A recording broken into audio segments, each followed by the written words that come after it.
Thank you, Palm. That was really beautiful. It's funny that Jen and I and we had invited Pong to do the meditation, and we don't tell each other what we're doing, other than that I'm going to do a little bit of teaching about exploring yearnings. But it's somehow, the universe sets it up that every piece connects to each other. So the foundation of Jennifer's poem and Pong's meditation really sets it up beautiful for like exploring yearnings.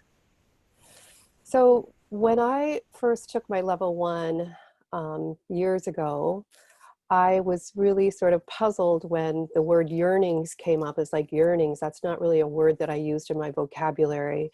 So I was curious about where did that come from? Why yearnings for the iceberg metaphor? And it has a, sort of like a really significant part in the Satir model. So I had a lovely conversation and discussion yesterday with John Bandman, sort of picking his brain a little bit about, picking his being probably, about yearnings. And you can just imagine he was delighted to be asked about it. So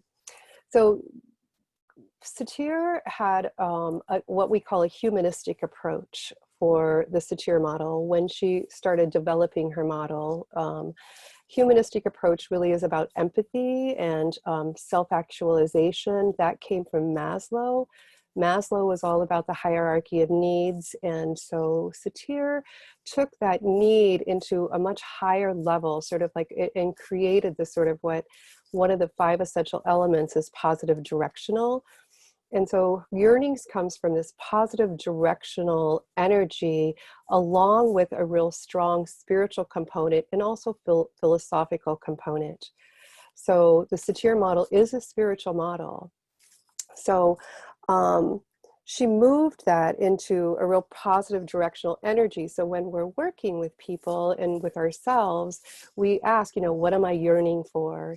So anytime we have an unmet expectation, or really an unmet expectation, or we notice that our behavior is not necessarily sort of congruent and coming from a place of peace and love, we know that we have an unmet yearning. So when we have an unmet yearning, which, our yearnings are universal, so all human beings on this planet, and I really believe sometimes that dogs have yearnings too, yearnings for love and connection, validation and respect.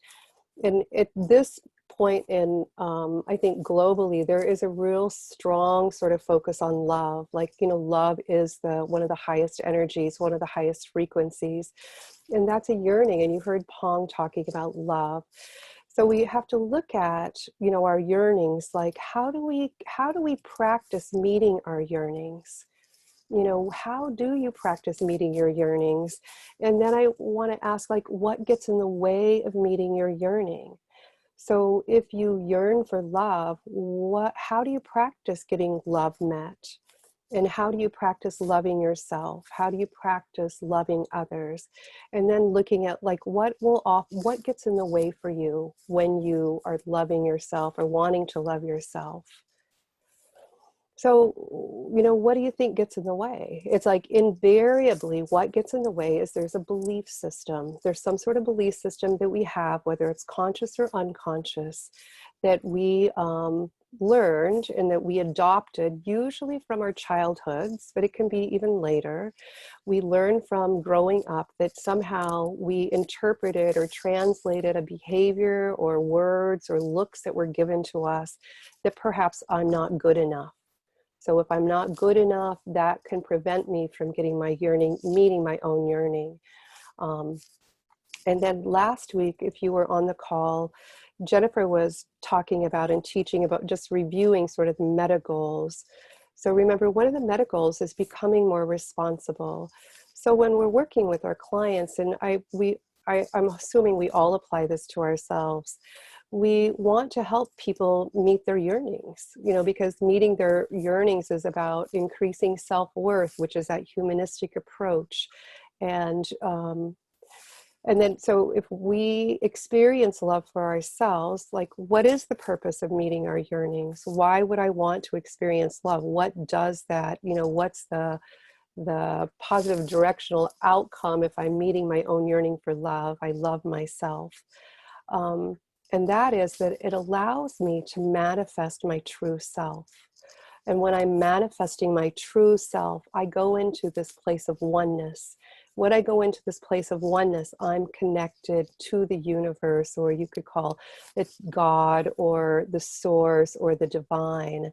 So I'm manifesting my true self, and I'm connecting and connected to oneness. And I would say also that I'm connected to my universal self, because I am part of the universe. I am part of, whether it's God or the divine, I am divine. So that's sort of like, we want people to get to that place where they have moments, because there are moments. It's not that anyone lives from that place all the time, unless maybe you're a saint. So we're working with ourselves to be able to meet our yearnings, and we want to look at how do we find out what gets in the way of that. So that's a belief. So there's some underlying belief, and Virginia Satir did this lovely little thing that she talked about time zones. So when she was talking about, she sort of had a sense of humor, like it's like in a different time zone. So she has people sort of reflect on the impact of their learning and their belief systems from their childhood. So we often go back to, we don't take the person back, but in the present moment, we want them to go back and look at sort of like, what do they believe about themselves, and maybe where did that come from, and what was the impact. So then we look at, like, how do we change beliefs? How do we change what we believe? And that's, sometimes I think that's like a lifelong work. Like, what do we believe, and how do we find out what we believe? So that's sort of exploring what we believe.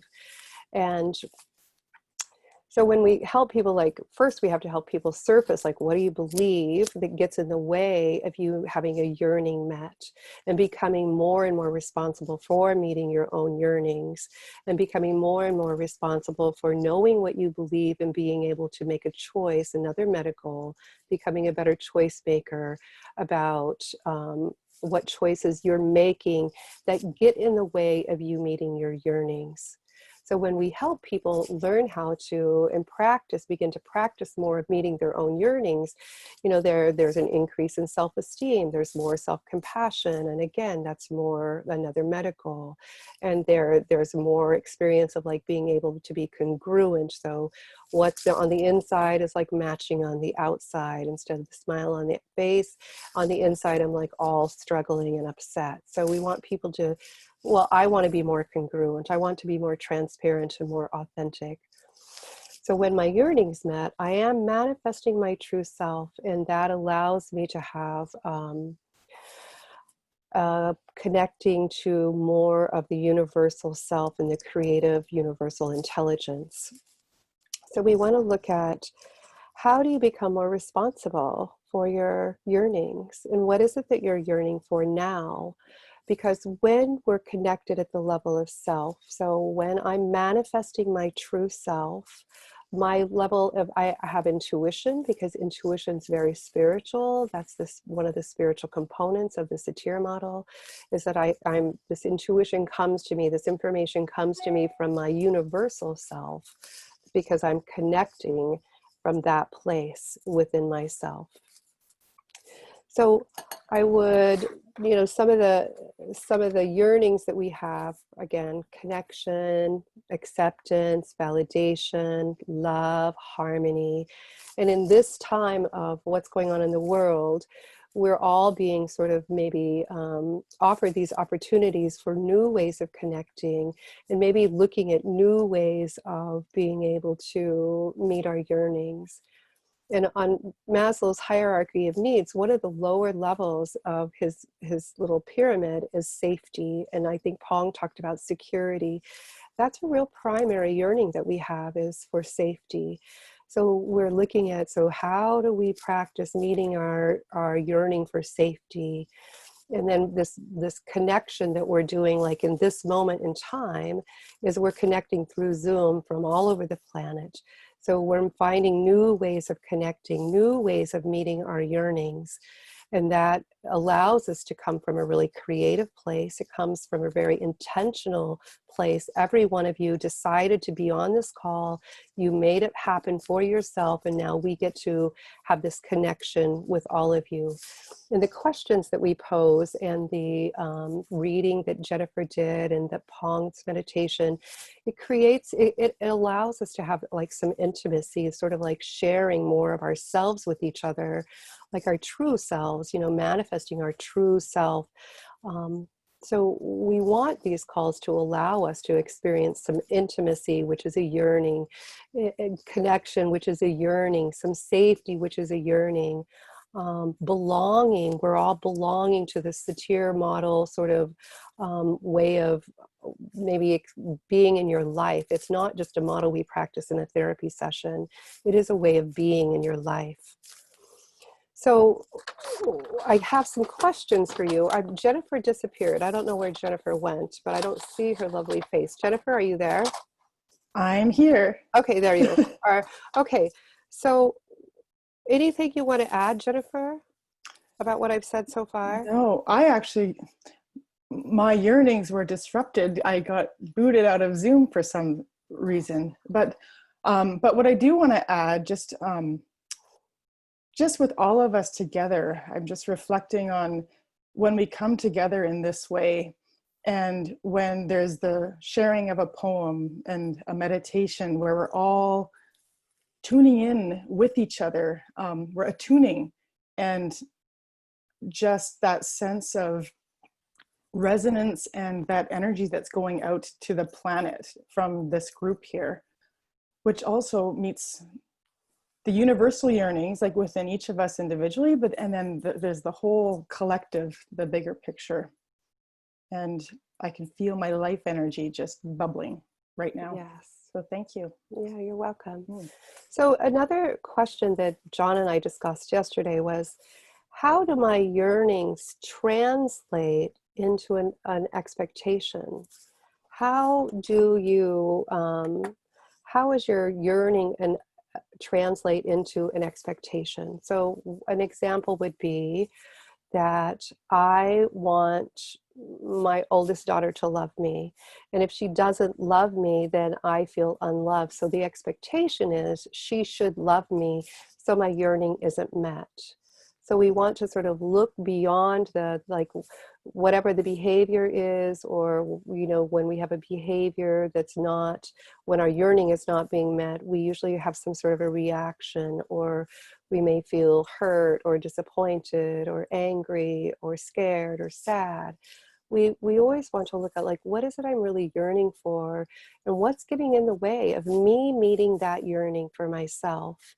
And then how do I want to practice meeting that yearning? And then what's the belief? What's the belief about me being lovable? So those are some questions that I've been looking at, and I guess I would like for you to maybe begin looking at if you haven't already. So when you go into your trios, I think one of the questions we'll have you look at is, how do you, first of all, share your experience when a yearning is met? What is the experience? And it's not just a feeling. It's a whole experience, which is like a beingness. How do you experience yourself when your yearning is being met? And so that would include a body sensation, like what's happening in your body. And sometimes the words are sort of, it's almost like there's a word called ineffable. There's really hard, words are hard. It's hard to find ways to describe some of our feelings that we have, some of our sensations we experience. So how do you share your experience when your yearning is met with each other, including your body experience? And then the second question is, how do you intentionally practice meeting your yearnings? How do you intentionally practice meeting your yearnings? And if you can use that in the present day, I mean, like since COVID has started, how are you intentionally practice meeting your yearnings? And then if you have time, it's maybe we'll be curious for you to figure out what's getting in the way? What's getting in the way of you meeting your yearnings? And that could be some underlying belief that sort of starts to bubble up, or, whether it's I'm not good enough. And it is kind of hard to say, I don't really think that I'm lovable. And, that time zone thing is like finding out, like, where did that come from and what's the impact now? And now that I'm an adult, I can explore, how can I be more responsible for changing that belief? Is that a belief that I want to change? So I can begin to get my yearnings met on a more, more intentionally and more purposefully. Because remember, when your yearning is met, you are manifesting your true self. When you're manifesting your true self, you are also connecting, you are connected to sort of like you're becoming this oneness. The oneness is like you're becoming part of, you're connecting with your universal self. You have access to all the creative intelligence of the universe at that place, that spiritual place within all of us. Okay, so question 1, share your experience when your yearning is met. 2, how do you practice intentionally meeting your yearnings? And 3, what gets in the way? What's getting in the way sometimes, just sometimes, because nothing's 100%. There is no black and white in this. It's just sometimes it does, sometimes it doesn't.